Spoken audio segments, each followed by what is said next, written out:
Well, hello and welcome. I'm Kate Bates, joined by the one and only Dave Towle. I hope you have your chamomile tea, Dave. It's been a very big day of calling for you. So we are here for America West. This week's season, it is week 5, and we have been here since APAC started about 24 hours ago. Dave, this is a bit of a change from what we saw in the first half of the season. They're out on Temples and Towers tonight, so 32.5K, but importantly with 3 KOMs culminating in a big gravel climb, essentially. What have you seen today that you can kind of expect we might see again this evening? Fantastic, aggressive racing, Kate, the kind of racing that's going to elevate this sport into the next era, without any doubt. We talked with Nathan about this. It's been the racers making the races. But if anyone ever asked me, what is a puncher's race, a puncher's course, it's this. And you're going to see that Mm. more than half of the riders end up knocked out on the mat, as they say. I don't know what the catchy Australian phrase is for that. We'll have to find out. I always know. Dropped. We would say dropped. Dropped. Yes. Yeah, right. Yeah. Getting dropped. Yeah. Well, we'll see a bit of that today. It's almost always so. Even going back, Kate, to Premiere yesterday, this, and I feel like I say this almost every week now, and it's a credit to Charlie and his team, but uh, the courses have been incredible. The racing has been so exciting that I can't believe we're already 2/3 of the way into this season.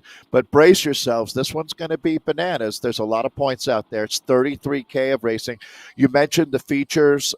We've got Rooftop, Castle, and Temple to look forward to. It's fun. It's fantastic, Kate.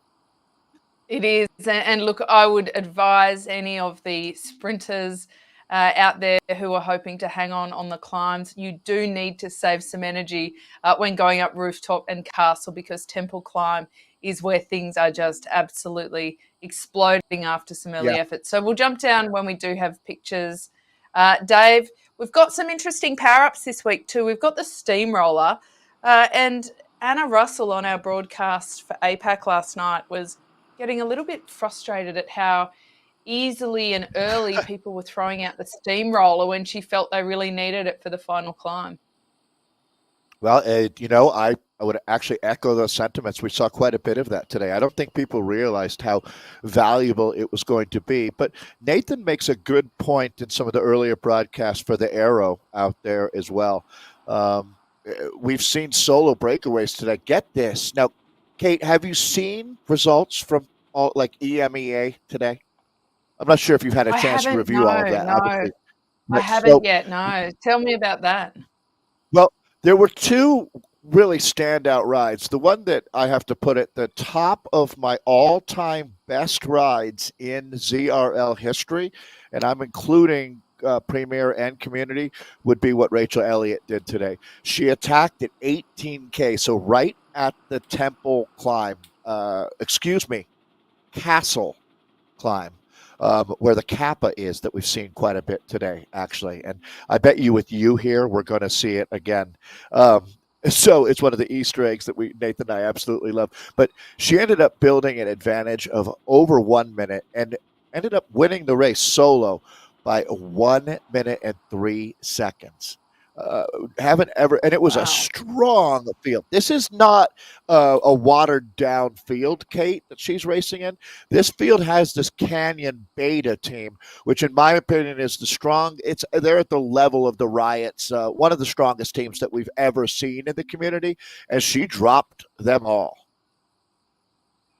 That is really impressive. We did see actually in APAC, one of the riders, Corinne Dolan, she's sort of popped her head up in earlier weeks and shown herself to be quite strong, but nothing out of the ordinary, I would say. But last night, on each climb, she just pulled away from them and then laid down a stinging attack on the final climb and won by about 45 seconds in the end, I think. And that was also super dominant, which was pretty cool. So what we're watching tonight, Dave, with the women here, we're looking at the C's, and not surprisingly, Dutch Diesel Cycling, the Atomic Kittens, are sitting on the top of that tally with a perfect score so far, but it's pretty tight on the ladder below them. So I think we might see a few tactics today that we haven't necessarily seen on those flatter courses to date. I love it. So mixing things up a little bit, jumping in with the C's, roll off. I'm not sure if you ever have much experience with the mechanical side of your bicycles, but roll off is a chain manufacturer, actually considered the top shelf level of chains. That's a cool last name to have. Like it'd be like being named Chinelli or something. So this is Revo that we're looking at. Well, actually, we know a few Bianchis here. Kate, you probably met a Bianchi or two along the way. Ever Well, been and to I Camp at used to Nolo? love, Ryder Hesjedar. Like, did you ever name a child hoping he'd grow up to win a Grand Tour quite in the way that perhaps Ryder was named? Yeah, that's a good example, isn't it? LeBlond is the rider here. So the C's are very competitive, but one thing's for sure, Dutch Diesel up and down the table, they seem to put together very talented squads. This is another. So as I'm seeing 80 points, they haven't missed a step this season, Kate. That means they've taken the top points every single week. Herd of Misfit Meerkats is in second at 75 points. The Revo Musketeers with 72 in third. Coalition Synthesis. And this gives us a good look at the jerseys to watch out for. So they're really, I'm going to turn our attention back to the racing right now, Kate, because you can see they're not that far from the first points out here. And look how this race is already blown to bits. Well, it's an evolution of tactics, I think, from APAC. And I know that some of the riders and team directors do watch the earlier races on this course just to get a bit of an idea of what's working and what's not working, perhaps. But this is a very aggressive move on this first climb, something that we haven't necessarily seen in some of the earlier leagues, I would say, Dave, insofar as just how strung out it is. So if we look back over the shoulder of the leaders here, we're watching Matherly at the moment, Gail Matherly, and she's with the Atomic Kittens. There's just huge gaps. Now, I reckon it will probably come back together given the long flat terrain in the middle, but they're really showing that the minute that pressure is applied, it just gets shattered to pieces. In a way, don't you think, Dave, they could afford to back it off just knowing that once they hit that final climb and they do turn the screws, they've already kind of tested what will happen in that scenario. It would give them a lot of confidence. 100%. Give them a chance to execute some tactics there in the finale as well. This is a crazy sector of the course, Kate. The intestine vibe is strong here as you feel like you're working your way through. Intestine vibe. Yes, you are right. So taking a look at, was this even going to be 10 riders here in our front group? Something very, very close to that now. Yeah, it looks like there is about 10 now. So let's take a look at those points quickly, Dave. Taylor on the top, Summertime in second, but with Matherly in third on those points, we can see that DDC are taking out 5 of that top 6. So really laying the groundwork early. Yeah, Tammy Taylor. That's something we haven't seen too much today, Kate. Riders with the fastest across the line and fastest first across the line, fastest through segment. Getting them both, doing the double there is Tammy Taylor for DDC. Dutch Diesel Coaching is the team, and they've got 4 riders in this group. So 5 in a group of 10. That's pretty good, right? Yeah, it is pretty solid. And as we discussed at the top of the show, and Anna and I did last night, for anybody who does have one of these steamroller power-ups, it is worth saving it for that final climb if you're able to, because it can be a very big advantage there. Now, we've jumped over to the Bs, Dave. So these are the ladies we've actually been following for the last couple of weeks. All the names that are incredibly familiar to us. Danny Torelli, she's back. She had an incredible last season, and she's been there or thereabouts this season. But for her to be at the front, both first over line and fastest through segment on a climb, fair to say that Danny's turned up with her racing legs on. Also great to see Whitney Post sitting there in second. Another thing I'd point out, Dave, is the diversity of jerseys in that top 10. This is a real race. Absolutely. And I think that the Dutch Diesel team is a squad that appreciates this, like seeing riders like Whitney Post leveling up out here, or Keskinen now. Certainly, I mean, she's second in that first across the line sprint against Torelli. That's some real chops out here. So we're starting to see the usual suspects up here in points. This is Whitney. Yeah. That we're in with right now. We heard from Nathan that Whitney was on Instagram or sending a post of practicing doing bike swaps out there. We haven't seen any of that here today. I don't know if Whitney will be the one to pull it off or not. We discussed whether that was a good idea for this course or not, and it was a bit contentious, but the overall place where we landed was it probably wouldn't be the advantage in doing that. But in saying that, I love seeing the new tactics being thrown out. I love that they look at it, at least. Yeah. You don't know until you try as well. That's going to be the first time, I think, that all four commentators, with Nathan, yourself, Anna, and myself, all agreeing on something. I don't think any of us, if we were directors, would be advising our riders to do that bike swap. So that is a first, a noteworthy ZRL moment. Hey, how about this one, Kate? I think you can appreciate this as we have a moment here. The first time ever in Premier League that we have a men's team and a women's team representing the same unit. Wahoo Lecole winning both races this week. Extremely cool. Wow. That's really impressive. I do really like how the women's teams and men's teams are working together just as a team, which in my opinion is how it definitely should be. But you're seeing them share tactics and knowledge and camaraderie, and I think it's really building up social both media. sides. I mean, social media as well. So there was a classic moment earlier today that really speaks to the development of esports. As we're out here racing in McCurry, and you can see how complicated this course is. We started the night, are very, very early morning, I guess, as I think some of these people are returning from the pub. But as we are not the racers, but the spectators. But we race into the daylight. And then we race back into the nighttime of Neokyo here. This is all McCurry Islands. But one thing that was hysterical today is there's apparently an invisible arch out there to us. The racers can see it.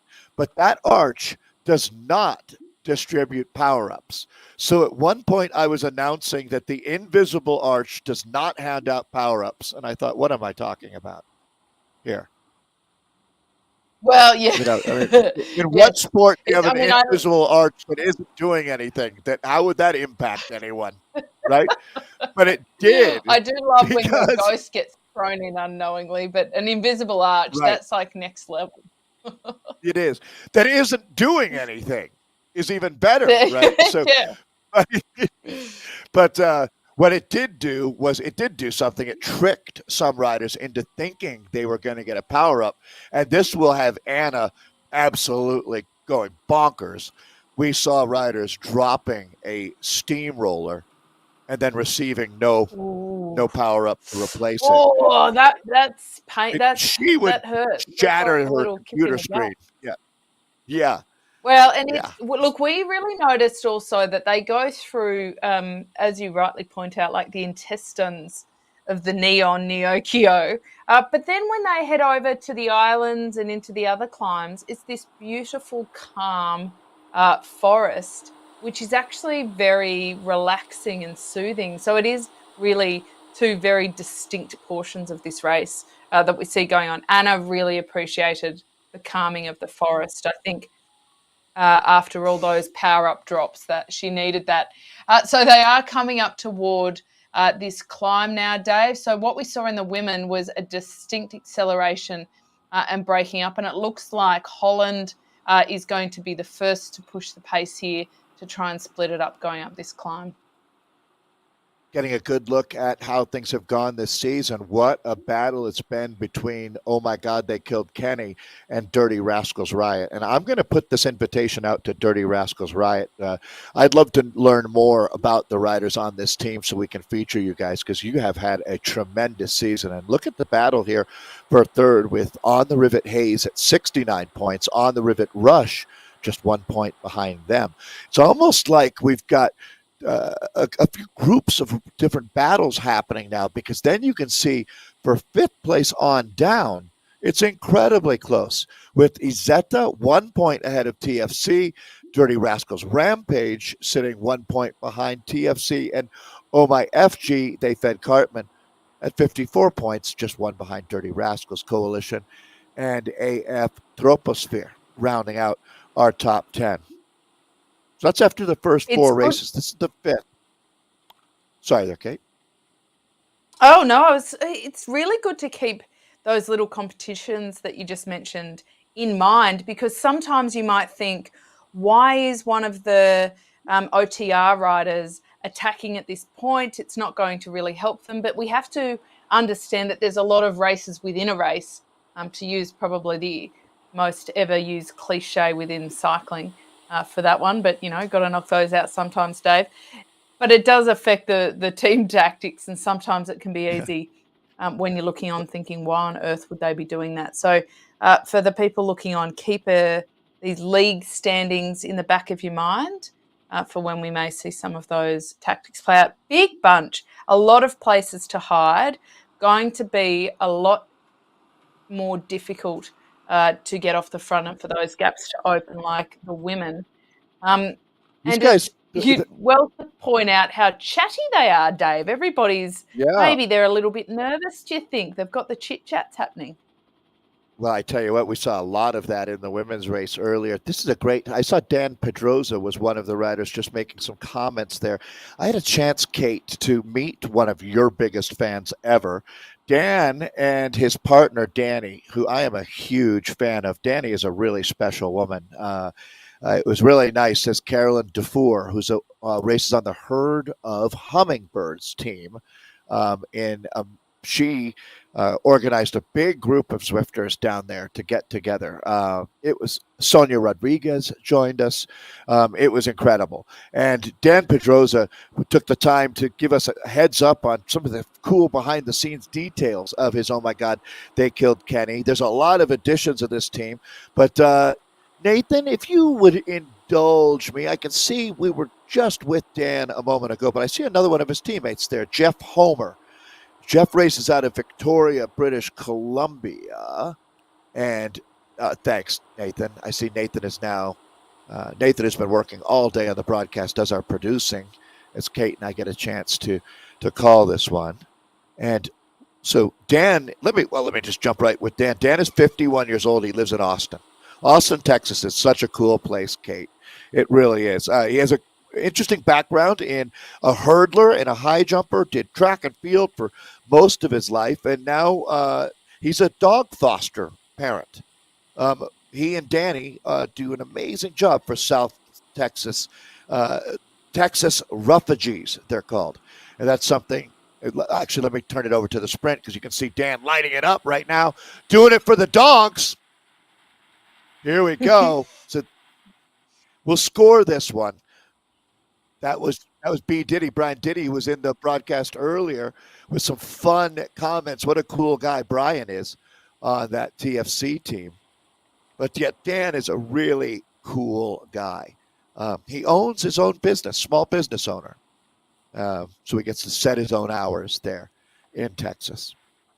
We'll meet all of the team out here today. I have terrible FOMO that you've got to meet all of the personalities and the community riders, Dave. But I did say to Dan, if he's ever, he and Danny are ever in Australia, that they're always welcome to come and visit.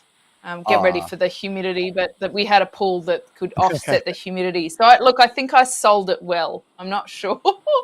But, good. Let's see. I mean, the offer's open to you, of course, That's too, really Dave, cool, and Nathan. We can have like a little reunion down under. It is Remember? also something to note that we're going to see a lot of sprinters' names in these early climbs, Dave, because they're only about 2.5 minutes. So while you might at first glance think this is a climber's day, certainly the first 2 climbs are short enough that the sprinters can muscle over it and still take some of those points. So we need to keep that in mind when we're looking Puncher's at race. who is going for these Yep. intermediate. Yeah, the last climb will be a little bit different because that is Look a at bit this, of a though, longer, Kate. harder one. This is when I was saying that esports and Zwift racing really arrived. Is look at how many riders are getting dropped out here right now. Breakaways have a much better chance of succeeding. We've even seen solo breaks go to the line, but the name of the game has been anywhere from 1 to 9 riders escaping. It doesn't always come back together. It's just phenomenal racing out here. And oh my God, they killed Kenny. They're not running away with this one. Dirty Rask, the Dirt team, is right there. They are tied on points after 4 weeks of racing. So it's going to be incredible the next few weeks. Now, this is a really interesting segment point board after that first one because Diddy, who we saw go over the line first, he's only down in 5th because of the way some of the other riders attacked that with the fastest through segment. So that is really interesting, isn't it? Now, I'm curious as to whether Foucher actually did that on purpose and almost backed off a bit to use the wheels to jump back up through and keep the pace up to get that fastest through segment, or whether he was kind of caught napping and a gap opened up and he had to then accelerate and use a few burn a few more matches in order to get that back, and just by way of doing that ended up with the fastest through segment because he was 10th, 9th or 10th across the line in that one. So that's a pretty interesting one. That's unusual that we would see first across the line sitting down in 5th. Yeah, I agree. That's really been the range, is anywhere from about 1st to 5th out there. All right. Women are starting the climb right now, the castle climb. Kate, I really hope that you get to see the Kappa. This will speak to your karma, to tell you the truth. If you do see the Kappa, expect to have good luck for the next decade. That's the... You don't... Ooh. God be with you, my friend. Yep. There's no negative flip side. I'm a really superstitious person. Don't do this to me, guys. 10 years of bad luck. I mean, that does not sound good. Yeah, and our Do you know what the Kappa is? producer Have you seen it? Have you even seen it before? I have not, and I don't think I am banished to bad luck for life because I haven't seen it. But no, you're not. What is it? Nope. There's a black cat. I don't know if you noticed that. No, this it's worse. Really giving me good vibes. It's worse. Okay, it's a giant man-eating. It mostly eats babies. Frog. It's from Czech Republic. It's a giant frog that eats humans, and it lives near the castle. Yes, and it moves in a very random way. It jumps around. It's a demon. Wow. Oh, it's Japanese folklore. But it's a mean character. These are not to be trifled with. No, I shall not trifle with it. Indeed, a jumping demon. My goodness me. So, right, wait till you see it. Well, I hope you see it. Oh, goodness. I think they're probably hoping they see it as well, just in case it has a flip side. Nathan noted it typically shows up. It's been showing up more for the women's races, so I'm thinking this time maybe the men. It'll mix it up, try to surprise us. Jeepers! All right. Well, look, I'm getting a bit nervous about all this superstitious talk. Love the broadcast team. You guys and everyone behind the scenes makes this a lot of fun. Oh, thank you, Spencer. We do our best. Thanks, Spencer. We have a bit of fun. I would not have known what BTS was. Kate, I'm really impressed. Oh, there you go. That's perhaps a generational thing, and I mean that with absolutely no disrespect to your wisdom and wise years, Dave. I think I need to stop talking before I'm yeah, right. Knock yourself into a corner here, my friend. Yeah. Hey, look at Dutch Diesel, this orange and blue jersey. They sure know how to get it right in these sprints, don't they? And that's what we've got. It's really right around 18K. So a few hundred meters. Well, actually, I think you can see the arch right now as the ladies are going to roll through, but a bit of a surge. How about Whitney Ooh. Post? Whitney's been doing her work. I have a feeling Whitney, who was on the podium at the Belgian Waffle Ride this year, she has leveled up yet again. She's going to be a big time pro racer by the time this thing is sorted out. Good job, Whitney Post. That was a really, really good use of the steamroller as well, because they aren't on perfect tarmac surface. So that's where the steamroller can come in very handy. So look at how reduced this bunch is now. It'll be very interesting what happens on the upcoming climb. So they just went over Castle Climb. Temple Climb is coming up. The difference between these two versus Rooftop to Castle is there's not a lot of recovery between these. It goes down a tiny bit, but in many ways it still ticks up and down before they really in earnest are on the gravel for Temple Climb. Dave, I really want to know what you think of the gravel, especially in Zwift racing, after some of the World Tour riders were, I'll say they were kind of being crybabies over it. They were complaining about it and saying it shouldn't be in road racing. But what do you think? Well, it makes they better get used to a whole new era, and it seems to me like the Tade Pogačars and these the next generation of stars, they're adaptable, and the old staunchy Belgians and Dutch, the powers that be. I have a feeling that they're not going to enjoy the next decade as racing is really going to morph. And we're going to see more and more of that kind of, like, you know what I'm saying? Yeah, Gravel sectors are going to I become do. more common, not less common, as we're going to start. The sport is doing a great job, I think, lately of moving into a modern era.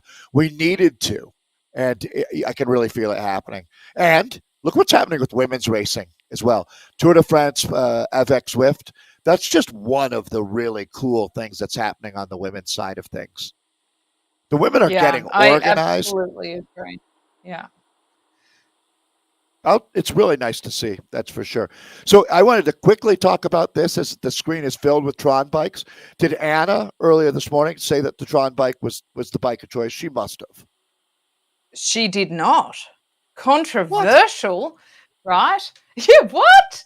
Exactly. Wait, No, what? she Yeah. went for a Scott. And I Oh, that's what suggested she raced on. That's right. a Yeah. Tron. Yeah, but I don't know. I think Anna, yes, I agree that there is definitely advantages to different bike choices depending on the kind of rider you are and what point on the course you're thinking might be the biggest challenge for you. But I think it's such an individual choice. And I'll back that up further, Dave, by saying I think Agreed. it's almost a bit too much for some people to even have to take on, to have to consider It's what kind too of different much. bike. It's too You much. know It's what? so much. It's You data you and overload. I you and I are truly simpatico, because there's times where as a commentator it's even too much for me to keep thinking about, right? And it's like the amount of time and energy. So it speaks to, Kate, in your career, the spectrum of riders, right? I know of some of the best riders in history who could barely change a flat tire, who could care less about Yeah. the bike. They look at it as a tool. They get it put underneath them. They use it and they treat it the same. Oh, no, a dropout for Diana Torelli. So I'm going to turn our attention. Oh, she's changing bikes. Is she? Is she really? No, that's a dropout, unfortunately. Oh, Did change bikes. really? Really is right. Okay, so Okay. watch this All now. right. How many seconds has she given up? Uh, 12. So 12. Ooh. 12 seconds back. That's a lot of ground to close here. Yeah. I'm not. I'm going to Look, stick with. I wouldn't have done that, but I wouldn't have done that either. And I respect brave tactics. I love it when people give it a go and try something different, win, lose, whatever. I love that people are brave enough to give it a crack in these different, because if you're not, you're never going to find that advantage, right? So Yeah, I mean, if you if think it about it, doesn't Kate, work, like she can laugh and say, oh, well. in 1968, I would have said, I don't want to go to the moon. That doesn't seem like a great idea to me. Um, and yet, how cool do they look now that they went, right? So Yeah. someone's got to try. It's Someone had to eat the very first good oyster. timing for Laura Thompson to go on the move here, Dave, because that's, I think, another consideration for Danny Torelli. It's not just about whether that is a really great bike change for her to get up the hill Great faster. point. It's about who is watching close enough to notice that she is stopping and then applying the pressure at the front of the Attacking race. her. Thompson Yes, has that's a absolutely great point. done that. So now Torelli doesn't just need to get back to the bunch. She's now going to have to jettison off the front of it. Because again, Kate, once they start descending and going through, is that cross bike really the best choice? I do think she's brave, but I'm very torn about this. yeah, I couldn't agree more. It's interesting. You don't always attack when it's not when you feel good.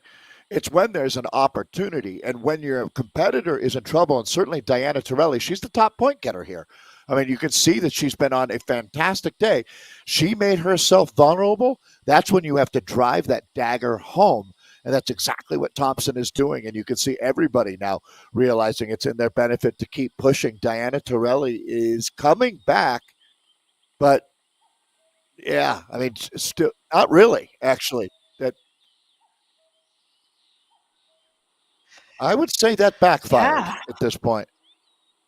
Yeah, win some, lose some. Good on her for giving it a crack. And given how capable she is, I completely support giving that sort of effort a go. And I think she's almost taken one for the team insofar as other people watching and learning about whether or not, that maybe wouldn't be brave enough to give it a go and see what happened. To her But credit, the Torelli bike was so change was strong. quick. Yeah. The It change was, and she itself got was so quick. many early Yeah, points as well. So she can kind of afford maybe to have that was done it. that.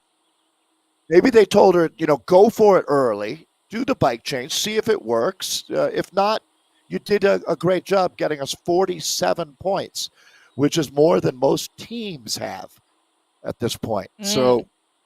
So she did her work, but let's go back to Whitney Post now. This is the exceptional ride that she's having. She probably just really loves her gravel bike, is my guess, Kate. Yeah, well, it's a little bit of fun. Why not? If it's a better experience for her. Whitney Post, who was the most impressive over the castle climb, she, in fact, didn't change a bike. It was like a little red herring when she said that, when she put it on Instagram, that perhaps she was thinking about it. Yeah, She didn't, psyching and people she out. has now overtaken Thompson at the front and is looking very smooth. Her power is very consistent. There's no doubt that she is pushing toward her top end in doing this, but there are huge gaps opening up behind her of ones and twos. There is a very big, it's about 10 kilometres from the top, Dave, to the finish, which is mostly downhill before a flat. So you do need to establish a solid break if you're going to ride away from that. It looks to me like Gallagher and Post will be together very soon. Thompson and Keskinen are not too far behind. We may be seeing a group of 4 to 6 come together for a sprint toward the end.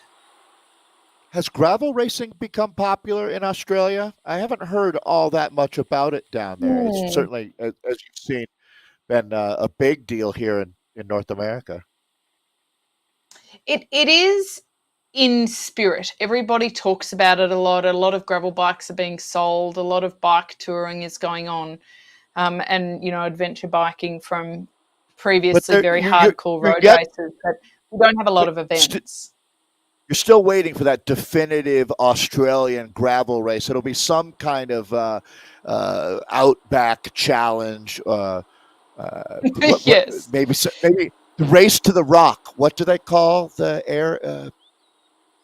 Right. Yeah, well, there's the Don't die of crocodile trophy, dehydration. and you need to take a look at the crocodile Oh, there you trophy go. if you've never seen that, Right. which is Sure. mountain bike across sand It's in a the Northern stage Territory. race, It's isn't pretty it? hardcore.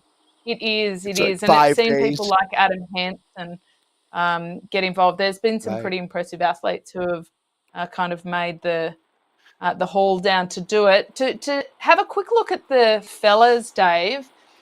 Diddy is at it Here he again, is. but Look at Diddy Boniface go. is up there as well. Then this is on the Wow. castle climb for the men, and there's, as we discussed, barely a downhill before the temple climb. So big move from Diddy, but he really doesn't need to win by more than a little margin. He doesn't need to waste any energy here because it is going to be a long haul if anybody jumps over the top.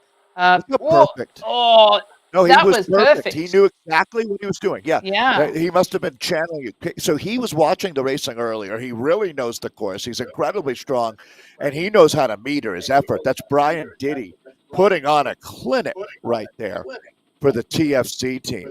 So, all right, Whitney Post leading in the women's side of things. She's down to 10.5K to go.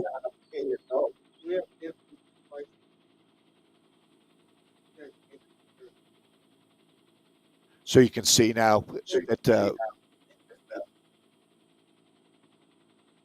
I'll pick it up. I got it for a second. I think Kate might have a audio issue for a second here. So Whitney Post is racing out of actually, they're down in Southern California now, racing on the Tunitas team. That's Alto Velo. This is the best ride we've seen from Whitney in her time in the ZRL. Brian Diddy over the men's side of things, I would imagine he's expecting to see a smaller group coming back to join him here. Well, this is an opportunity, especially with a men's group that's big, Dave, for somebody to kind of take one, like a big attack over the top. You actually mentioned earlier, sometimes the best time to attack isn't when you feel good. And I'd say that I was always taught in my career that actually the best time to attack is when you feel pretty nasty, actually, because if you back yourself that you've got the fitness, if you're hurting, you can bet your bottom dollar that other people are hurting as much, if not more. And so that's when you really turn the screws and dig it in. Takes a little bit of mental fortitude, I might add. It's never particularly pleasant to talk yourself into laying down a very big attack when you're feeling a little bit cruddy. I nearly used another word that's probably not broadcast appropriate there. But this is a perfect time for them to attack if they want to. I've heard coaches or directors saying, if you are feeling bad or miserable right now, just imagine how bad they're feeling. And wouldn't you want to make them feel a little worse? Right? And that's the mentality. Yeah, exactly. It's a little bit sicko, isn't it? It is sicko, that's for sure. But there's that old saying, if you're going through hell, keep going. And that's pretty much what a bike racer's mentality has to be. And again, Kate, you know how much talent this world has. As a world champion yourself, I mean, what it takes to get there. And a big part of that is realizing that if you're feeling good, these other women are feeling good too. Let's be honest. Yeah, exactly. So, there's very rarely a point in a race where you feel great and your competitors feel average. Yeah, and so actually only Eddie Merckx to attack feel great. Yeah, maybe yes, only exactly. Eddie Boss or Eddie Merckx get to feel that way. Well, all right. It's getting pretty close to the finale time for us here for the men and the women.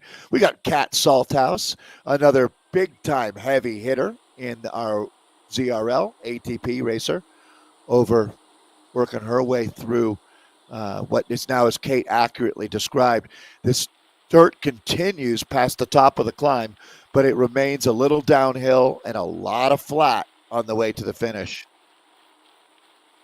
Whitney's got some company now here, Kate. And Gallagher are together, yes. And then Keskinen and Thompson are not quite together chasing. Thompson is close to Keskinen, but there's a couple of seconds between them. That means they're not working together yet in order to get across to Gallagher and Post, which definitely puts advantage to the two riders out in front. 23 seconds and growing without a considered chase. I would say that is a very good ride from these pair, and it is their race to lose. They're looking at about 54 minutes for a finish time, so it's still over 10 minutes to go. And as anybody knows who's attempted some heroics in a race, 10 to 12 minutes can actually feel like about 100 kilometres when you're at your limit. But quite tellingly, Whitney Post's heart rate is dropped considerably from when she was attacking over that climb. She's looking really comfortable. She's absolutely not at the limit. And I think this is a really strong and controlled ride from her. She's really learned her Zwift craft, to tell you the truth. You'll see that she'll have a very low average watts per kilo, which speaks to experience and just how savvy you are. So got to give Gallagher credit here, the DDC Xena rider, as these two are really matching each other pedal stroke for pedal stroke. This is when you're in a breakaway, it's great, Kate, when you can look someone dead in the eye, two at a breakaway, and say, you're willing to work and commit to this, and both riders going all in. It's almost the only chance you have in a two-rider break. If one rider is at 90%, kind of playing around a little bit with it, taking some soft pulls, that's how you just absolutely kill a break. Guys are starting to open it up now over here in our picture-in-picture. So about 10 minutes to 11 minutes left in the women's race. For the men, they've also got only about 13 minutes left because they are motoring along at this point. Great use of the power up here with that steamroller on this point in the climb. Around 8% at the moment. It is pretty steep and on gravel. There is a lot of resistance there. Gaps that look small on screen can be very difficult to close down. Holtham has just blown past Bishop, though, very comfortably. He didn't even pause for a bit of recovery on the back wheel. And in the back of shot, we can just see it absolutely strung out. Nobody's really getting a draft. This is the tough part of the course. Little steep sections that go up to over 10%. And they're short, but they're certainly very biting with the ability to gain a little bit of speed in between.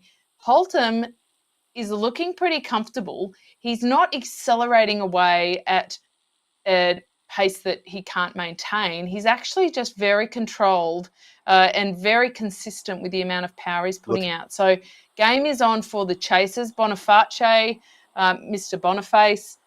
I still there's another rider for here treating him like he's a mafia rider, but he's the next. So Bishop's actually been overtaken there as well, Dave. There's a big name here to note, and that is Matt Usborne out of Vancouver, British Columbia, Canada. Big talent on the Izetta team, and he's moving to the front. You can see both he and Boniface are game changers. But is this Matt Usborne? Was that Usborne attacking right there? No, it is not. That's Dan Pedrosa. Wow, look at Dan Pedrosa. We've been talking about Dan earlier today, the pride of Austin, Texas here, like a rocket ship. He's clearly motivated at this point for the oh my God, they killed Kenny team. Look how this race is unraveling right now, Kate, on the Temple climb. That is an absolutely sensational move from Pedrosa. We are big fans of him. Every week we kind of mention how versatile he is. But he is someone that we have previously flagged more as a sprinter. But I think he's proving here that he's actually just a very dynamic and powerful rider, because to be able to jump across, with that kind of wattage toward the back end of a climby race, it indicates that he's more than just a pure sprinter for sure. He's brought that back pretty quickly. There's now only 4 seconds between Holtham and Pedrosa, with another 12 back to Bishop. Usborne, who you mentioned before, that's a pretty significant gap back to them again. And he did that in a very, very short period of time. Kate, this is what we're talking about with the racing now. I mean, it is bananas out here. Multiple splits, small groups. Remember the rap on esports a year ago it was impossible to break away? Well, that has obviously changed significantly, as this race is the wild, wild west out here right now. This is Chase 2 that we're looking at now. This is the group that has places, correct me if I'm wrong, but this should be 3 through 7 that we're looking at. And up the road here, it's, Pedrosa is still chasing, but Holtham holding on. Although that might start changing here. Yeah, that was a great ride from him, and a very tempered ride. Pedrosa, that would have cost him a little bit of energy to jump across as he did, but he did get rewarded with those second place points and perhaps even an FTS because, and we'll look at that. Look, he has, with that effort, catapulted himself to the top of the segment points thus far. He can now actually sit and get a little bit of recovery because it's looking very likely that that chasing group of 4 will come back. They will form a group of 6. Now, if that 6 work together, Dave, they absolutely can stay away to the end and not get caught by the group of 3 that is a little bit further behind. That does include Oliphant, Pletcher, and Diddy. So there's a few different tactics at play here. Yeah, so this is interesting now. This group is going to make the catch. Now, does someone counterattack out of this? And this is what we're talking about. It's been so incredibly hard that everyone's at their limit. If you can attack, if you have the ability, it is certainly a heavy hitter moment. Brett Boniface has attacked. So Izetta is having an incredible day. And they're missing Sosnowski. And Sosnowski has COVID right now. So that's how Matt Osborne was able to pick up that place. And it's going from strength to strength when you're that Izetta team. They're having quite a day out here. This might be their day. They've been waiting for a course like this, Kate. Well, Izetta had a great ride in the team's time trial last week, and we noted then that it was a bit of a changing of a tide for them and that we could perhaps expect moving forward to see them having a really big effect in the second half of this season. And it is playing out like that. In saying that, Boniface, we have seen how strong he is in some of the earlier races.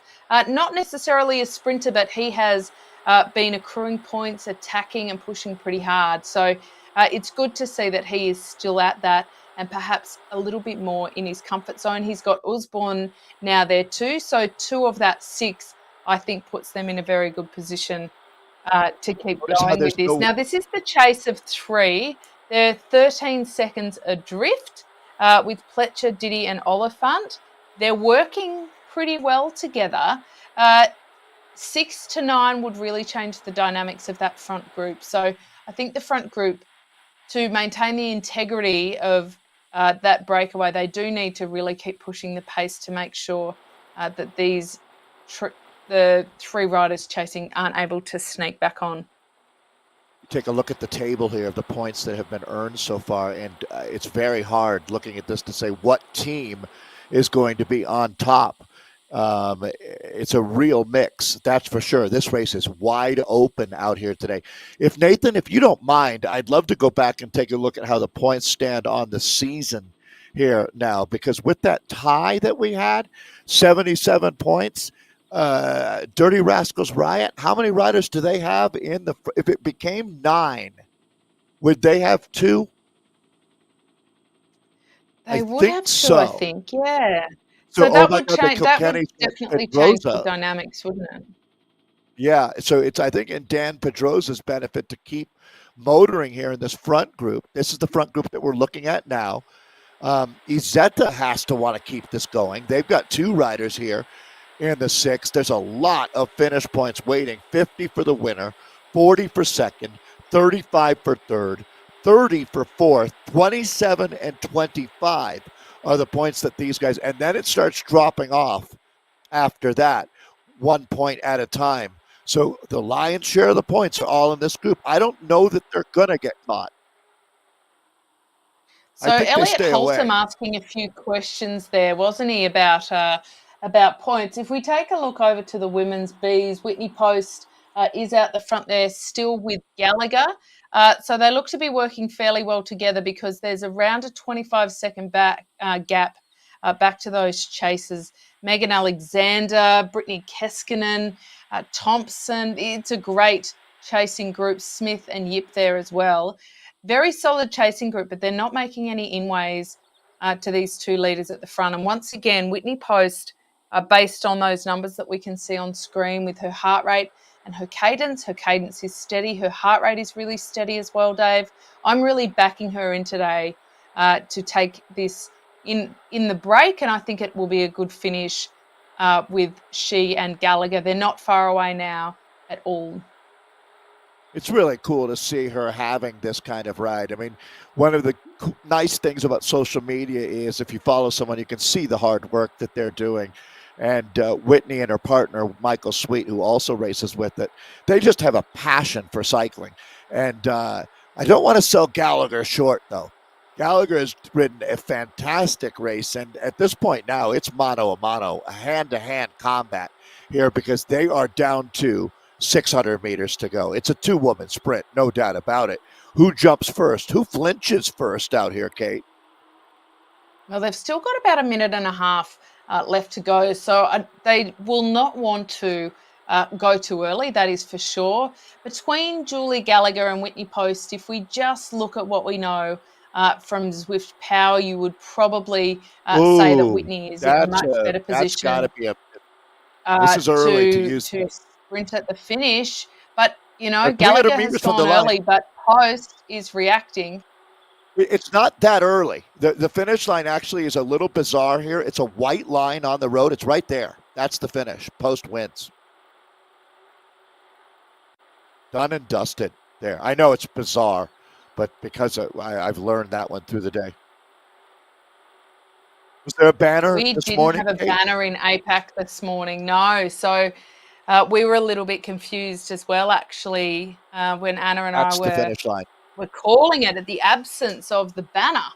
But Right. we And there now is, know that where it is on the road. yeah, it caught a lot of folks out. So Whitney Post gets her ZRL win. Congratulations, Whitney. That is massive Yeah, for that her. is a huge Talk ride about all for that her. hard work.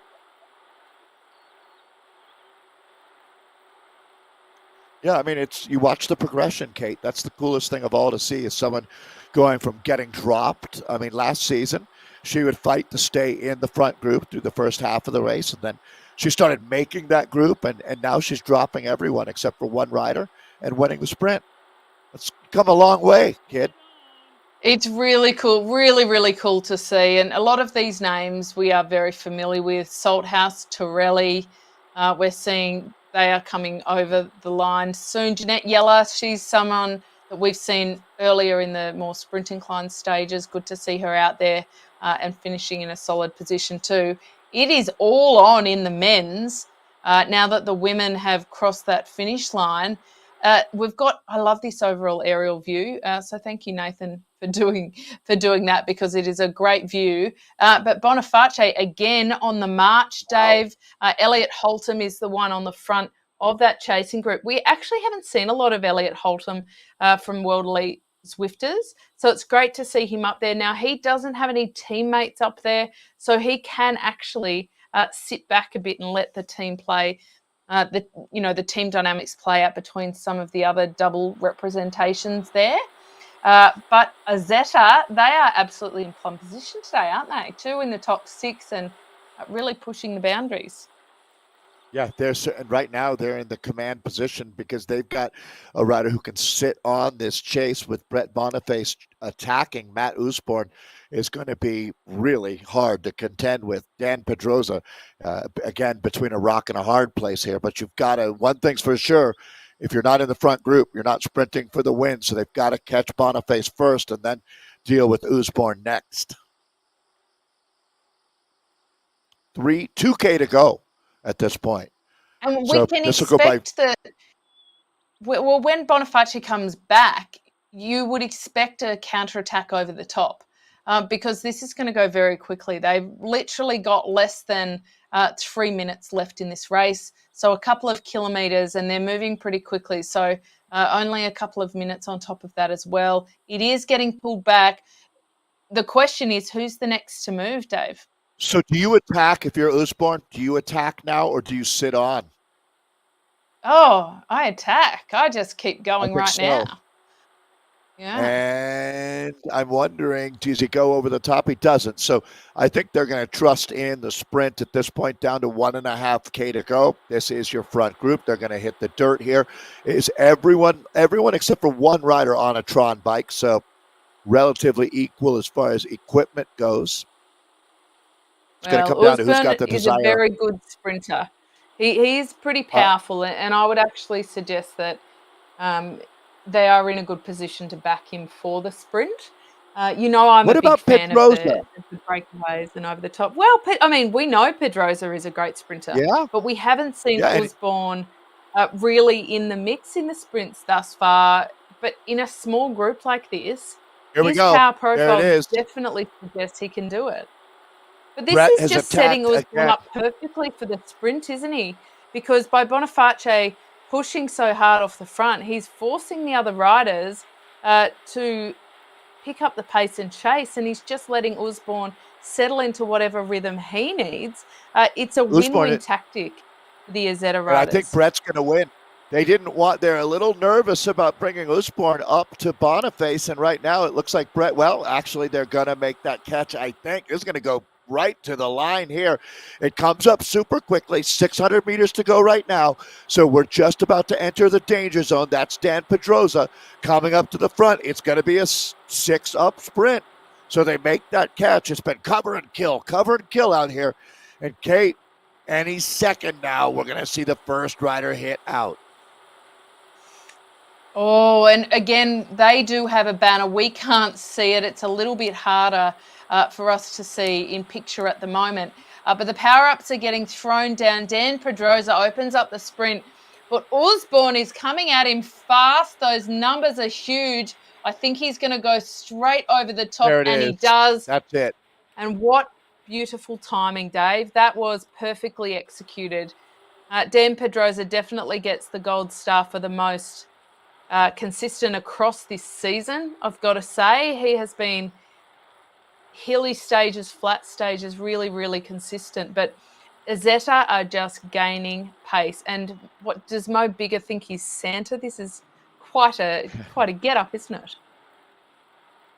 A lot of style there for sure. This is a colorful group that we've got. The points go deep out here, Kate. So we're going to see a lot of guys sprinting here today. I'm a big fan of Mo Bigga, though.